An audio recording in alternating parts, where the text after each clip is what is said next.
Aleluias. Louvado seja o nome do Senhor Jesus. Mais uma vez quero cumprimentar a todos com a paz do Senhor.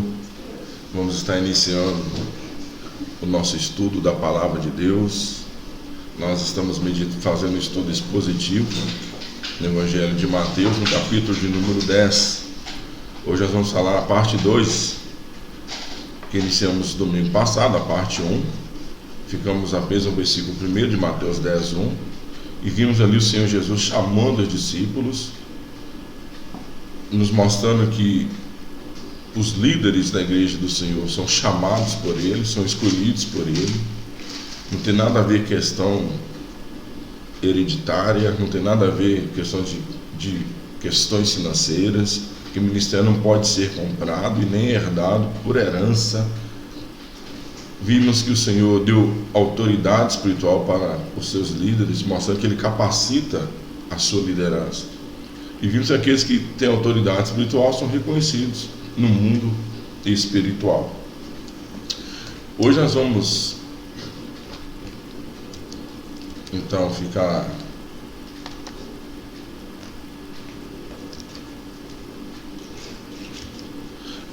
no versículo 2 a 4 do Evangelho de Mateus, no capítulo 10. O evangelista Mateus, ele escreve o seguinte: ora, os nomes dos 12 apóstolos são estes: o primeiro, Simão, chamado Pedro, e André, seu irmão; Tiago, filho de Zebedeu, e João, seu irmão; Filipe e Bartolomeu; Tomé e Mateus, o publicano; Tiago, filho de Alfeu e Lebeu, apelidado de Tadeu; Simão, o cananita; e Judas Iscariotes, aquele que o traiu. O que a gente pode aprender dessa passagem aí? É que os líderes fazem a obra, no mínimo, de 2 em 2. Se você observar, conforme Mateus registrou, eu até dei um destaque, diz assim: Simão, Pedro e André, seu irmão, é o primeiro grupo. Depois ele diz Tiago, filho de Zebedeu, e João, seu irmão, é a segunda dupla. Filipe e Bartolomeu, Tomé e Mateus, o publicano. Ou seja, ele mostrou que o Senhor Jesus chamou esses primeiros 12 apóstolos, essa primeira liderança da igreja, e formou grupos, pares, onde eles iriam fazer a obra no mínimo de 2 em 2. Ninguém ia fazer a obra de Deus sozinho. Isso é um princípio importante que nós, como igreja, devemos observar, que nós não podemos e nem devemos fazer a obra de Deus sozinhos. Nós vamos ver os motivos do porquê o Senhor Jesus chamou dessa forma. A gente pode ver grupos de líderes nos evangelhos. Por exemplo, em Marcos capítulo 6, versículo 7, quando o Senhor Jesus enviou esses 12 discípulos para a sua primeira missão, Marcos diz: chamou a si os 12 e começou a enviá-los de 2 em 2 e deu-lhes poder sobre os espíritos imundos. Não foi só quando ele chamou, tinha aquela multidão de discípulos e ele escolheu os 12, e quando ele escolheu os 12, ele foi chamando de dupla, como nós vimos Tiago e Pedro, Tiago e João, Pedro e André, Pedro e André, Tiago e João, foi chamando de dupla desde o início. Mas quando foi enviá-los também para fazer a missão, para a sua primeira missão dos discípulos, ele também os enviou de 2 em 2, para nos mostrar esse princípio bíblico, que nós não podemos sair fazendo a obra de Deus sozinho. Uma outra passagem nos evangelhos que nos mostra isso é quando ele chamou os 70.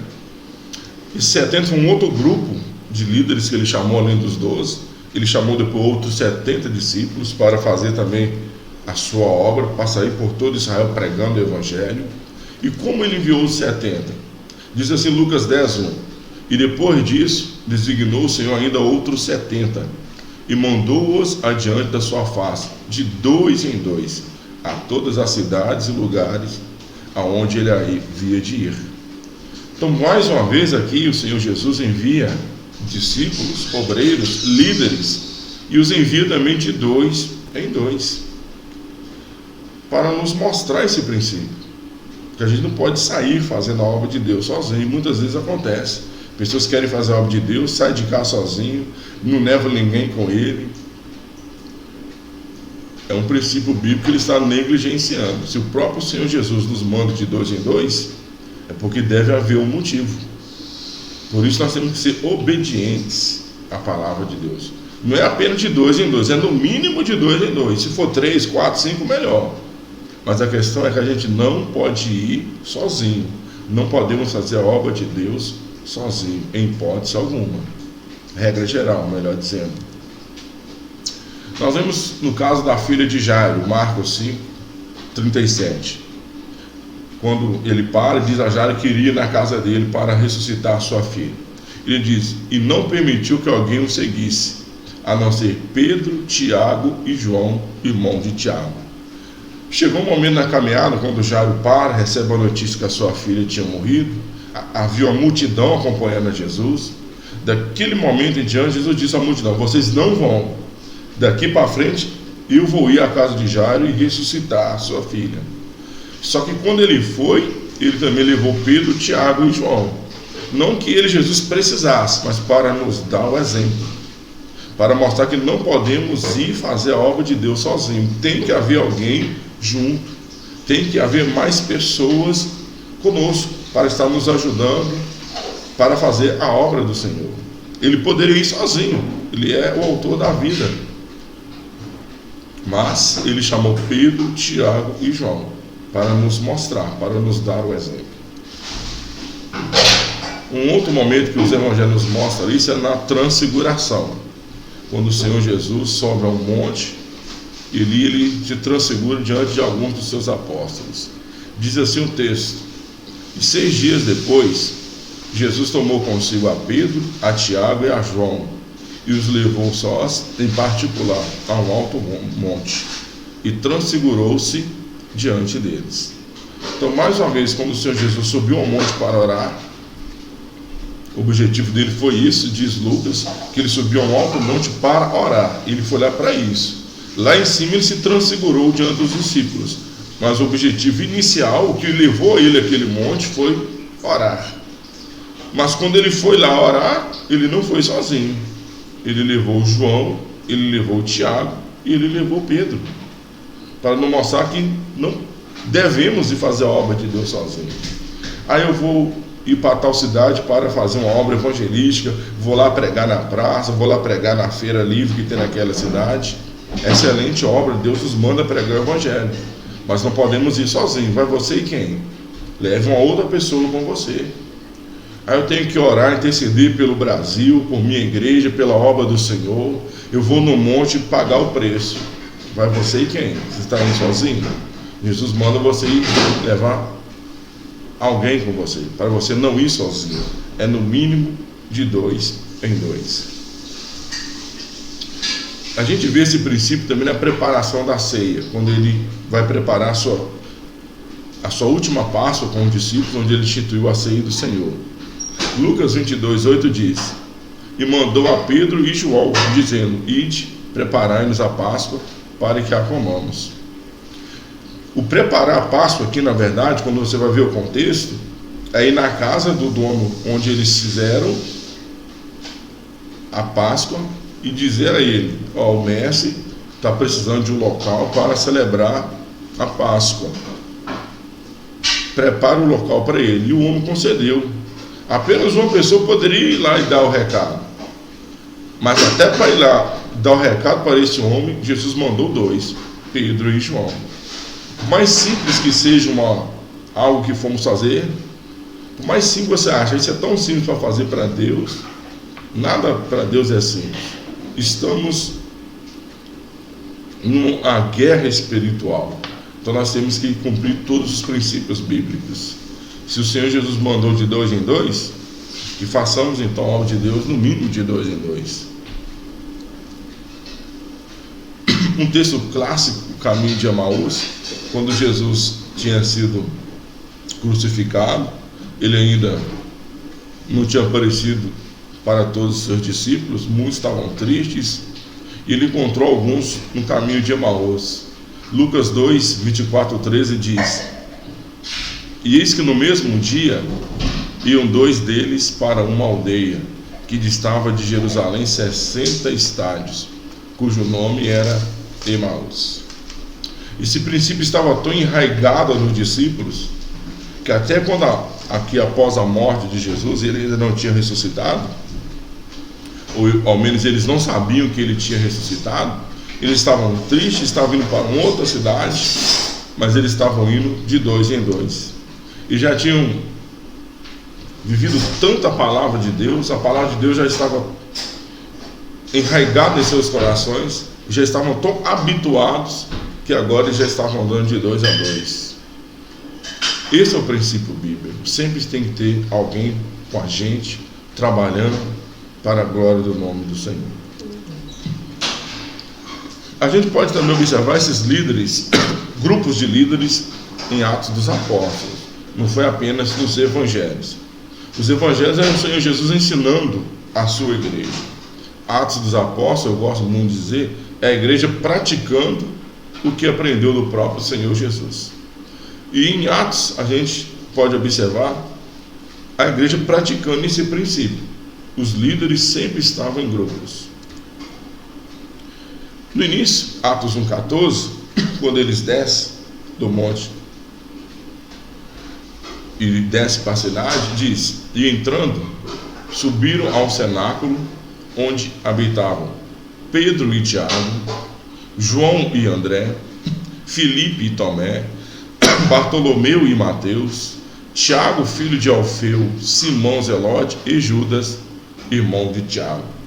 Observe que o princípio permaneceu após o Senhor Jesus ter sido elevado aos céus. O texto aqui de Lucas, ele não diz Tiago, Pedro, vírgula, Tiago, vírgula, João, vírgula, não. Ele permanece chamando de si por grupos. Ele diz Pedro e Tiago, João e André, Filipe e Tomé, Bartolomeu e Mateus. Permaneceu os grupos de 2. A única diferença aqui é que Judas já tinha traído o Senhor, já tinha suicidado, então o último grupo foi formado por 3 apóstolos. É o que diz Tiago, filho de Alfeu, Simão Zelote e Judas, irmão de Tiago. Formou um grupo com 3 para que não ficasse ninguém sozinho, para mostrar que a igreja dava importância a esse princípio, que se a igreja não se importasse, iria formar 5 grupos de 2, 5 duplas, e ficaria um sozinho. Mas eles não deixavam ninguém fazer a obra de Deus sozinho, porque o Senhor Jesus tinha ensinado isso. Então o último grupo foi formado por 3 apóstolos: Tiago, filho de Alfeu, Simão o Zelote e Judas, irmão de Tiago. Esse é o princípio bíblico. Quando eles foram substituir a Judas, diz Atos 1:23, e apresentaram 2, José, chamado Barsabás, que tinha por sobrenome o Justo, e Matias. Até na hora de escolher os discípulos, eles trouxeram o quê? Uma dupla. A tradição diz que esse José, Barsabás e Matias, eles faziam parte do grupo dos 70. E como eles já estavam acostumados, já era uma dupla, para escolher o substituto de Judas, não trouxeram a dupla. Ó. O substituto vai ser um dessa dupla, de José ou de Matias, para mostrar que eles trabalhavam juntos, de 2 em 2, no mínimo. Quando eles foram orar no templo, há um texto bem conhecido, Atos 3:1 diz: E Pedro e João subiu juntos ao templo à hora da oração, a 9. Então a igreja primitiva tinha uma hora específica para orar.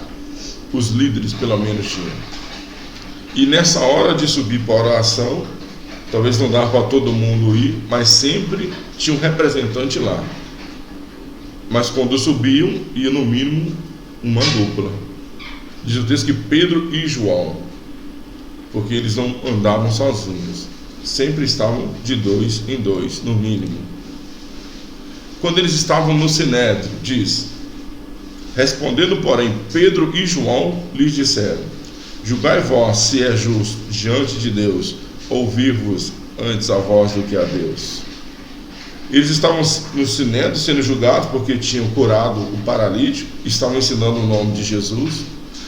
Só que Lucas, quando registra, ele não diz apenas que Pedro respondeu ou que João respondeu.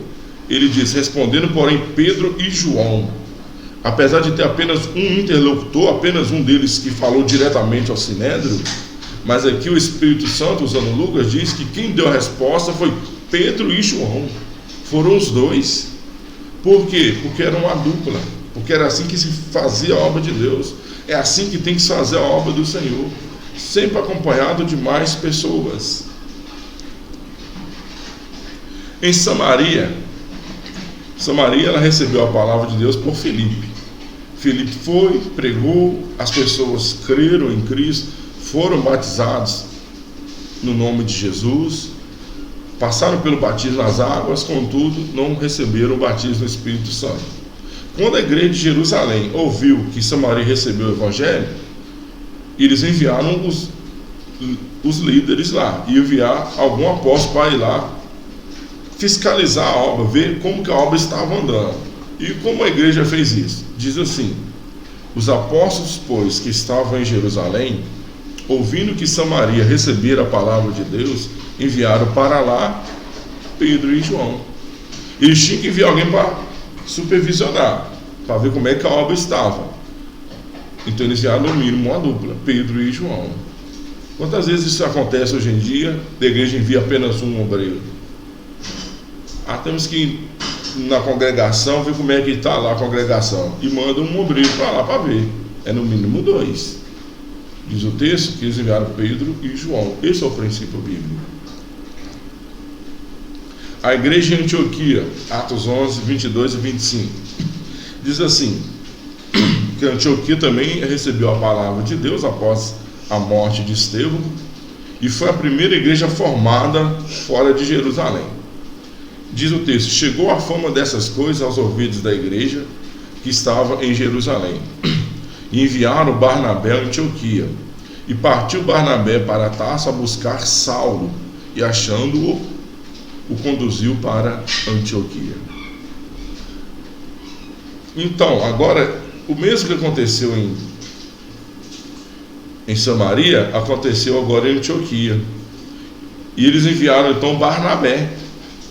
Barnabé saiu de Jerusalém. Só que ele não iria sozinho. Ele já saiu dali com um objetivo. Não, eu vou sozinho, mas eu vou para Tarso e vou buscar Saulo. E de lá os dois foram para Antioquia. Por quê?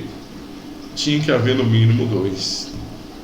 Ele, Barnabé, poderia ir sozinho, humanamente falando assim, mas o princípio bíblico, o que eles tinham aprendido de Jesus era no mínimo de 2 em 2. Talvez você, Barnabé, escolhe alguém aqui da igreja para ir com você, que ele não tinha uma dupla ainda formada. E ele diz: não, eu vou, mas eu vou levar Saulo. Só que Saulo não estava em Jerusalém. Beleza, eu saio de Jerusalém, passo até Tarso, busco Saulo, e de lá eu vou para Antioquia com ele. E assim aconteceu, para a glória do nome do Senhor. Podemos ver outros grupos missionários também obedecendo esse princípio. Atos 15, 22. Então pareceu bem aos apóstolos e aos anciãos, com toda a igreja, eleger homens dentre eles e enviá-los com Paulo e Barnabé a Antioquia, a saber, Judas, chamado Barsabás, e Silas, homens distintos entre os irmãos. Tinha acontecido uma grande polêmica lá em Antioquia de alguns sacerdotes ou judeus que tinham se convertido ao cristianismo, tinham entrado na igreja, só que estavam ensinando sobre a lei de Moisés, dizendo que a igreja, os crentes, novos convertidos gentios, tinham que se circuncidar. Paulo e Barnabé disseram que não precisavam. Então eles falaram: então vamos lá em Jerusalém para ver o que a igreja vai falar sobre isso. E eles enviaram Paulo e Barnabé até Jerusalém. aconteceu o primeiro sinédrio, e lá foi estabelecido que os gentios não precisariam se circuncidar, mas eles deveriam fugir da prostituição, da idolatria, não comer carne sufocada e nem o sangue. Essas 4 coisas. E Paulo e Barnabé iriam voltar com essa resposta para Antioquia. Só que chegando em Antioquia, as pessoas muito bem poderiam dizer: não, a igreja primitiva não falou isso aí não, a igreja de Jerusalém não falou isso não, vocês estão inventando. Então o que a igreja de Jerusalém fez? Vocês vão levar a resposta, só que vão levar pessoas daqui para confirmar que fomos nós em Jerusalém que determinamos esse fato. E quando foram enviar pessoas junto com Paulo e Barnabé, enviaram também uma dupla, Silas e Judas. Eles poderiam enviar só mais um, mas como eles sempre estavam acostumados a fazerem duplas, mandou Judas e Silas, que era outra dupla, segundo a tradição, que fazia parte do grupo dos 70. E esse Judas aí foi irmão de José, que estava sendo cotado para substituir Judas, para substituir o Judas, o apóstolo. Porque tanto José quanto esse Judas são chamados de Barsabás, é o filho de Sabás, eles eram irmãos. Mas o importante é que a igreja de Jerusalém enviou com Paulo e Silas uma outra dupla, Judas, filho de Barsabás, e Silas. Então, os grupos missionários, as pessoas saíam para fazer a obra de Deus sempre de 2 em 2. E por que disso? Qual que é o princípio bíblico? Tem vários dos motivos. Por que nós não devemos ficar sozinhos? Primeiro que é o princípio bíblico. Jesus, nós sabemos que ele está no meio da sua igreja. O que difere a igreja, o que nos faz diferentes de outros grupos, é a presença viva de Jesus em nosso meio. Nós somos a noiva do Cordeiro e Jesus, ele está no meio da sua igreja. Esse é o princípio bíblico. Nós cremos nessa verdade. Apocalipse,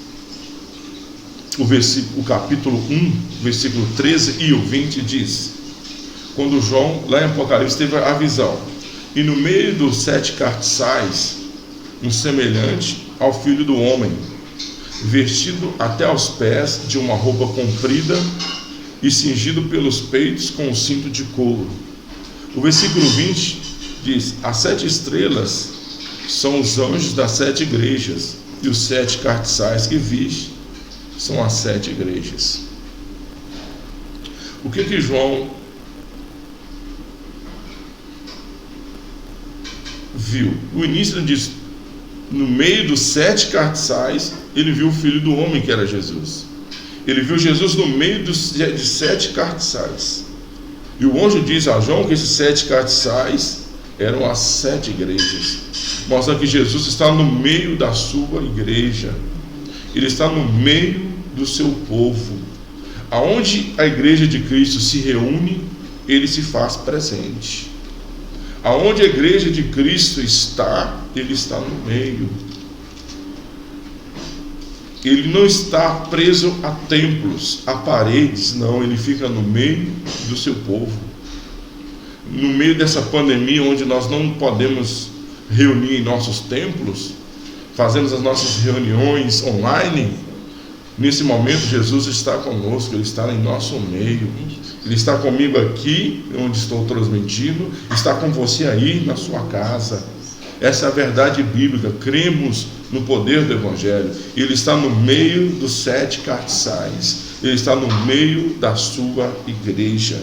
Os cartiçais não eram os prédios, mas era a sua igreja que estava reunindo para a glória do seu nome. 2 Coríntios capítulo 6, versículo 16, o apóstolo Paulo, ele fala essa verdade. E que consenso tem o templo de Deus com os ídolos? Porque vós sois o templo de Deus, do Deus vivente. Como Deus disse: neles habitarei e entre eles andarei. Eu serei o seu Deus e eles serão o meu povo. Louvado seja o nome do Senhor. Essa é a verdade bíblica. Não tem nenhuma comunhão entre o templo de Deus e os ídolos. Deus, ele diz, neles habitarei. Então Deus, ele habita em nós, na sua igreja. Ele, além de habitar em cada um de nós individualmente, ele diz que entre eles andarei. Ele anda no nosso meio. Ele anda no meio da igreja. Quando a igreja se reúne, Jesus, ele vem e anda em nosso meio, porque ele está vivo. Glória a Deus. Para o mundo ele pode estar morto, para o mundo ele está pregado no madeiro, mas para nós, a igreja, ele está vivo, e tão vivo que ele está no nosso meio. Mateus 18, 20. Por isso que não podemos andar sozinhos. Temos a promessa de Jesus estar no meio da igreja e de andar em nosso meio. Só que Jesus diz assim: porque onde estiverem 2 ou 3 reunidos em meu nome, aí eu estou no meio deles. Por isso é um dos motivos de sempre estar de 2, no mínimo de 2 em 2. Porque onde estiver 2 reunidos, Jesus fica no meio. Se eu estou sozinho, ele habita em mim. Mas se tiver apenas eu e mais um irmão, ele vai estar habitando em mim, habitando no irmão, mas ele vai andar entre nós. Ele vai ficar em nosso meio. Ele vai agir poderosamente para a glória do seu nome. Por isso não podemos ficar sozinhos. Porque onde tiverem 2 ou 3 reunidos em meu nome, é no mínimo de 2, para ele fazer presente no meio dessa reunião. Então, se você tem feito a obra de Deus sozinho, passe a levar outras pessoas com você. Com certeza você vai obter melhores resultados. Você vai ver seu ministério crescer ainda mais, e você vai ver a mão de Deus agindo de forma ainda mais poderosa na sua vida e através de vocês, para a glória do nome dele. Porque esse é o princípio bíblico. No mínimo 2 reunidos, para ele estar no meio, para a glória do seu nome. E quando Jesus está no meio, podemos tocar nele, né? Lembra do texto? Marcos 5, 27 e 29. Aquela mulher do fluxo de sangue, ouvindo falar de Jesus, veio por detrás, entre a multidão, e tocou na sua veste, porque dizia: se tão somente tocar nas suas vestes, sararei. E logo se lhe secou a fonte do seu sangue, e sentiu no seu corpo estar já curada daquele mal. Então, quando aquela mulher tocou em Jesus, ela se sentiu curada. Ela já saiu de casa com esse objetivo: se tão somente tocar nas suas vestes, sararei. Ela sabia que se tocasse em Cristo, ela cria nisso, o seu mal sairia, ela receberia o seu milagre. E não foi apenas ela. Mateus 14, 36 diz assim, sobre uma multidão: e rogavam-lhe a Jesus, que ao menos eles pudessem tocar a orla da sua roupa, e todos os que a tocavam ficavam sãos. Não foi apenas a mulher do fluxo de sangue, mas outras pessoas enfermas, quando tocaram em Jesus, ficaram sãos. Jesus é o mesmo ontem, hoje e eternamente. Quando nos reunimos no mínimo de 2, ele está no meio. Mas ele fica no meio espiritualmente, no mundo espiritual, não no plano físico. E como nós podemos tocar em Jesus? Pela fé. Então nós tocamos nele pela fé e recebemos poder, recebemos milagre, recebemos as bênçãos. Nós podemos desfrutar disso em nossas reuniões, por isso reunimos. O principal objetivo é cultuar, é adorar a Deus. Mas durante essa reunião, ele se faz presente, ele anda em nosso meio. E quando eles estão andando, podemos tocar nele pela fé. E da mesma forma que essa multidão nos evangelhos recebiam a cura, nós também podemos receber o nosso milagre, a nossa bênção, para a glória do seu nome. Por isso devemos andar no mínimo de 2 em 2, para estarmos reunidos adorando a Jesus e desfrutarmos da sua presença. Um outro motivo, um outro objetivo, porque Jesus o enviava de 2 em 2, é por causa da oração. Existem vários princípios que regem uma vida de oração. E muitas vezes esses princípios são negligenciados. Por exemplo, o Senhor Jesus disse para os homens casados que se eles orarem, só que durante essa oração eles estiverem tratando as suas esposas não como vasos mais frágeis, as suas orações estarão sendo impedidas. Isso é um princípio bíblico. E se nós não respeitarmos os princípios bíblicos, nós não vamos obter os resultados bíblicos. Então, a vida de oração, essa doutrina da oração, tem vários princípios. E um dos princípios, nós só podemos cumprir se tivermos no mínimo de 2 pessoas, para recebermos a resposta de nossas orações. É lógico que a oração pode ser feita sozinho. Só quando ela é feita no mínimo de 2 pessoas, nós recebemos mais respostas para a glória do nome do Senhor. E quem está falando isso sou eu? Não. É um princípio bíblico. Mateus 18, 19, o Senhor Jesus disse assim: também vos digo que se 2 de vós concordarem na terra acerca de qualquer coisa que pedirem, isso lhe será feito por meu Pai que estás nos céus. É o que a gente chama de oração de concordância. O Senhor Jesus então diz que se 2 concordarem na terra acerca de qualquer coisa que pedirem, será feito por Deus. Então, quando um está orando, o outro está concordando. Quando um está orando, o outro está confirmando esta oração. É oração de concordância. Por isso que quando reunimos, o pastor pede, irmão, faça uma oração, ele começa a orar, toda a igreja vai concordando com ele, porque o que 2 concordarem na terra vai ser concordado no céu. É um princípio de oração. Então, quando está de 2 em 2, surgiu algum motivo que precisa de uma oração, um vai orar e o outro vai concordar. Os 2 concordando na terra, vai ser concordado no céu. Mas se eu estou sozinho, eu não cumpro esse pré-requisito de dar oração, e não posso desfrutar desse resultado de oração, que está aqui em Mateus 18, 19. Então, se você tem feito a obra de Deus sozinho, faça no mínimo de 2, leve outra pessoa com você, que durante essa obra que você está fazendo, você muitas vezes vai precisar de orar. Alguém que estiver com você vai concordar com a sua oração, e assim vai ser concordado por Deus no céu, será feito por Deus no céu, e o resultado virá para a glória do nome do Senhor. Um exemplo clássico, nós já vimos o texto de Pedro e João no templo, é Atos 3, versículo 1, 4 e 12. E Pedro e João subiam juntos ao templo à hora da oração à nona.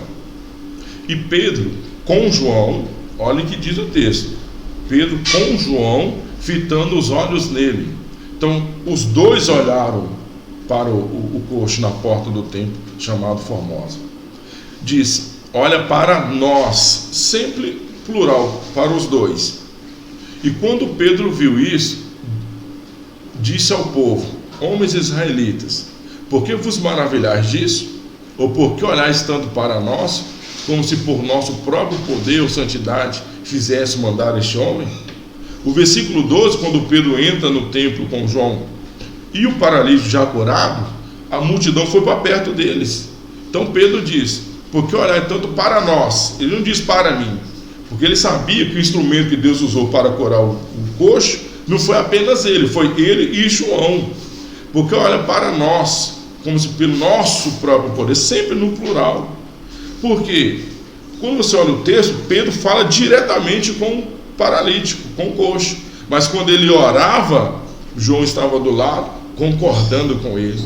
É como se Pedro estivesse ali, Pedro estava ali orando pelo paralítico, ministrando sobre a vida dele a cura, mas João estava do lado, concordando com ele, dizendo: sim, Deus, faça isso, glorifique o seu nome.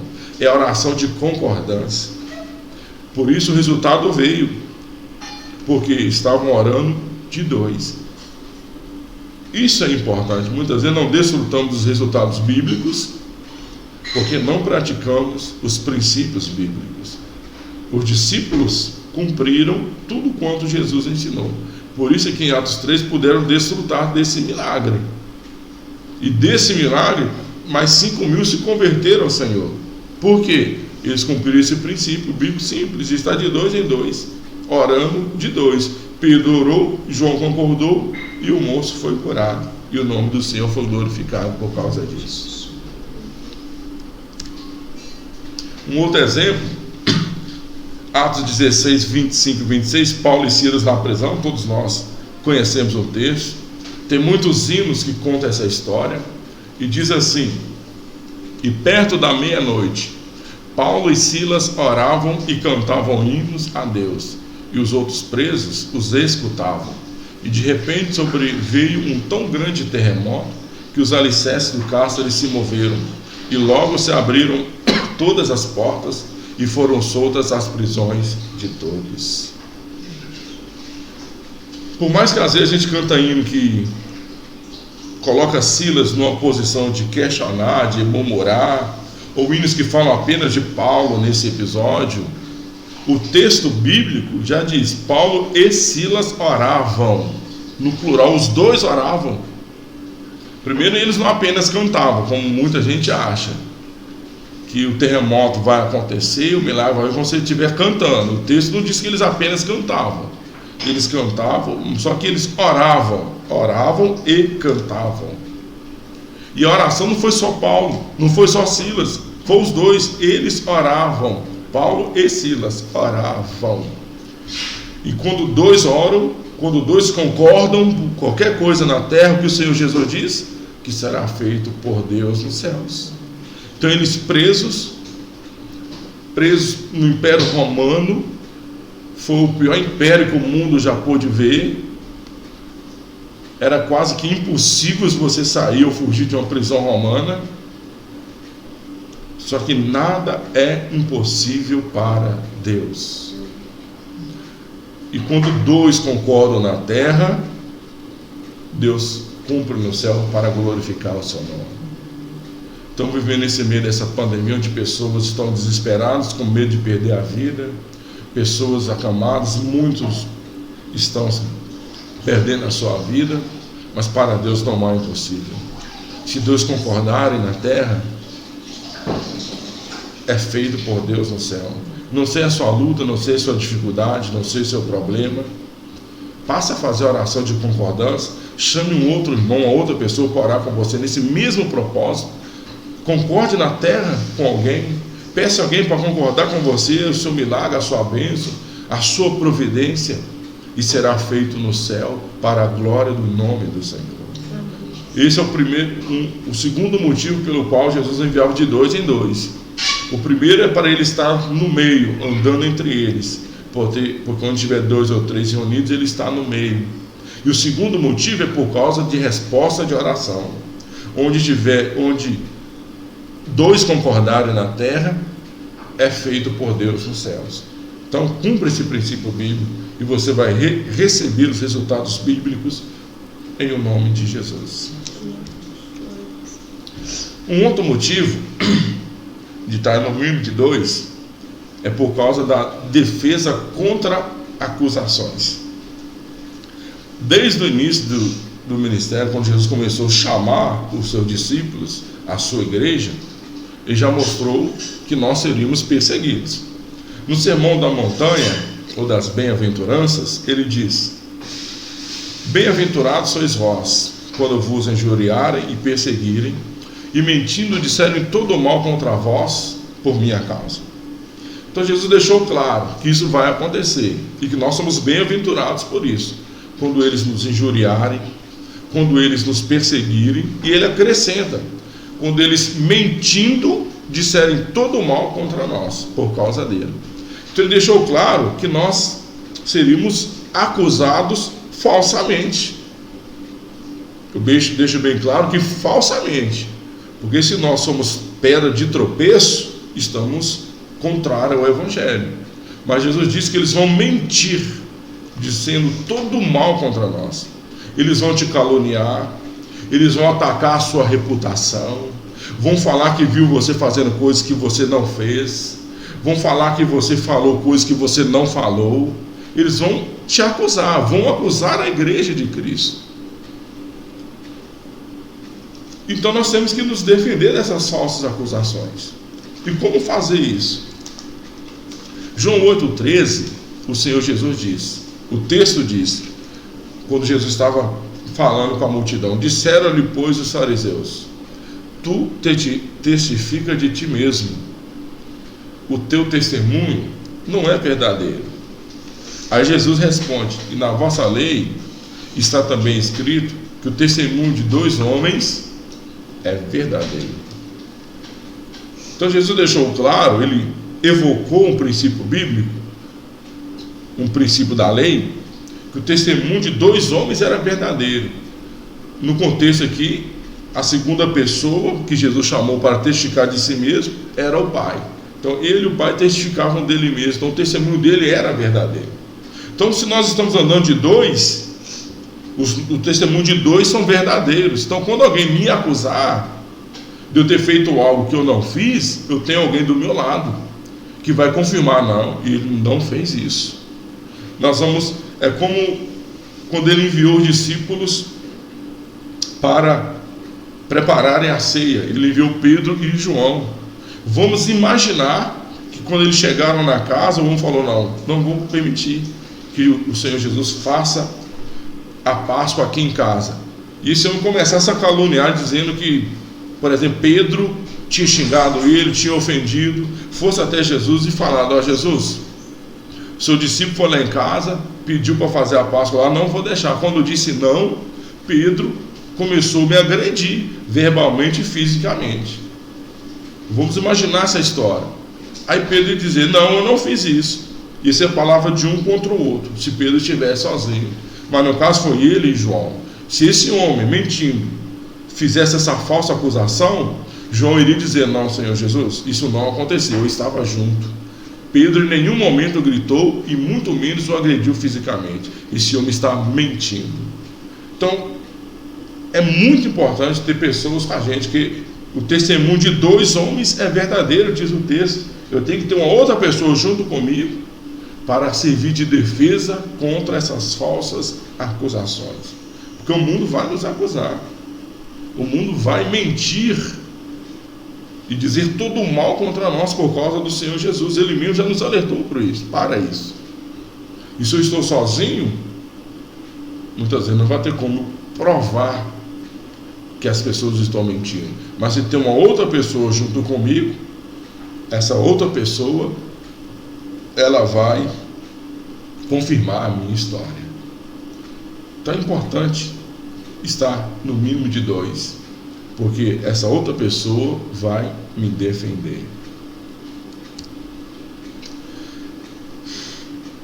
Um outro motivo, agora, é meio de prova. O primeiro é defender contra a acusação. O segundo é me ajudar a provar o que eu estou falando.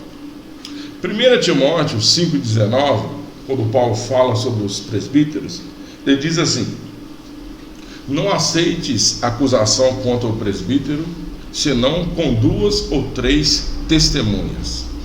Aos que pecarem, repreenda-os na presença de todos, para que também os outros tenham temor. Mais uma vez aqui, Paulo mostra a importância de estar de 2. Quando alguém for fazer uma acusação contra um presbítero, Paulo diz: tem que ter no mínimo 2 testemunhas. Se eu estou sozinho, fazendo o nome de Deus sozinho, vejo, exemplo, um presbítero numa condição que ele não deveria estar, se eu estou sozinho e vi, e vou lá falar com um líder, com um pastor, viu o presbítero assim, mas está você e quem? Só eu. Aí o presbítero falar que não, é a minha palavra contra a dele. Mas se eu estou de dois, como eu tenho o hábito de andar em dupla para fazer a obra do Senhor, e nós vimos o presbítero na condição que ele não deveria estar, aí, quando eu faço essa acusação para o pastor estava eu e fulano e vimos o presbítero assim. Então são duas testemunhas. Aí essa acusação ela é aceita e esse presbítero merece uma repreensão diante de todos, para que os outros também venham ter temor. Todos os outros presbíteros, toda a liderança, para que a liderança venha entender que nós devemos viver uma vida separada para a glória do nome do Senhor. Então a dupla é importante também como meio de prova. Ela é válida para a defesa de acusação e ela é importantíssima como meio de prova para a acusação quando ela é feita. Então esses são os princípios bíblicos que nos mostram o porquê devemos fazer a obra de Deus no mínimo de 2 em 2. Porque vamos ter a presença de Jesus em nosso meio, ele vai andar entre nós, nós vamos fazer a oração de concordância, o que 2 concordarem na terra vai ser feito por Deus no céu. A dupla vai ter condição de se defender de falsas acusações, porque o testemunho de 2 pessoas são verdadeiras, e a dupla vai conseguir provar o que eles estão falando, porque quando for acusação contra presbíteros, porque tem que ter no mínimo 2 ou 3 testemunhas. Então esse é um dos motivos porque Jesus enviava de 2 em 2. Que nós como igreja vamos cumprir esse princípio e vamos desfrutar das respostas e resultados bíblicos para a glória do Senhor. Eu quero te agradecer por ter participado conosco nesta manhã desse estudo. Domingo que vem vamos continuar permitindo assim o Senhor com a parte 3. E que nós tenhamos o restante dia abençoado na presença de Deus, em Cristo Jesus, o nosso Senhor. Amém e amém.